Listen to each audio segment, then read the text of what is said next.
Ipoh Manjoi Kampung Sungai தப்பா தம்பானில் தனது 6 வயது பேரன் வீட்டிலுள்ள சலவை இயந்திரத்தில் சுய நினைவின்றி இருந்ததைக் கண்டு அவனது பாட்டி ஒருவர் அதிர்ச்சிக்குள்ளானார்.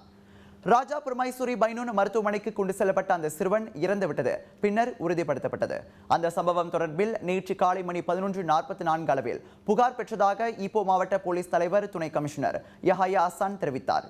சம்பவம் நடந்தபோது அந்த வீட்டின் குடும்ப உறுப்பினர்களுடன் அந்த சிறுவன் இருந்துள்ளான் என தொடக்கக்கட்ட விசாரணையில் தெரியவந்துள்ளது. எனினும் காலை மணி 9:30 அளவில் அச்சிறுவன் சலவை இயந்திரத்திற்குள் காணப்பட்டான்.